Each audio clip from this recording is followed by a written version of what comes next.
Mini cloud bust అంటే 20 నుంచి 30 square కిలోమీటర్ల ప్రాంతంలో ఒక గంటలో 5 సెంటీమీటర్లు లేదా అంతకంటే ఎక్కువ వర్షపాతం పడితే దాన్ని మినీ క్లౌడ్ బస్ట్ అంటారనమాట.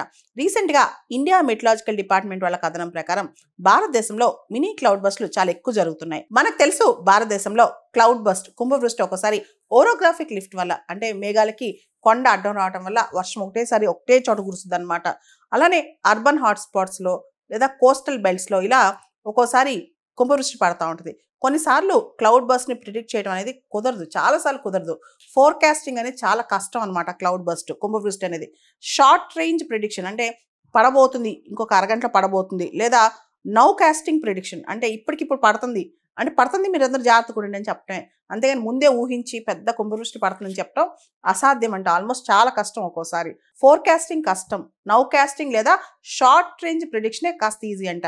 సడన్గా చాలా ఇష్యూస్ ఇలా క్లౌడ్ బస్ట్ కానీ మినీ క్లౌడ్ బస్ట్ కానీ వచ్చిన తర్వాత తెలిస్తే కానీ ముందే తెలియవు, లేదా వచ్చిన తర్వాత కూడా లోకల్గా ఉంటాయి కాబట్టి చాలా వరకు బయటికి కూడా రావన్నమాట.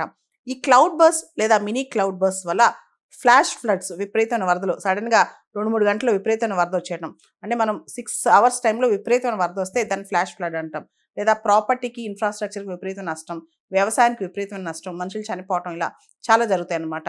అసలు క్లౌడ్ బస్ట్ని ఐడెంటిఫై చేయాలంటే డాప్లర్ రాడార్ వాడుతుంటాం అనమాట. కానీ మినీ క్లౌడ్ బస్ట్ అనేది చాలా జరుగుతుంటాయి కాబట్టి అన్నిటిని కనిపెట్టడం, అన్నిటిని డాప్లర్ రాడార్తో మెజర్ చేయడం కూడా కష్టం.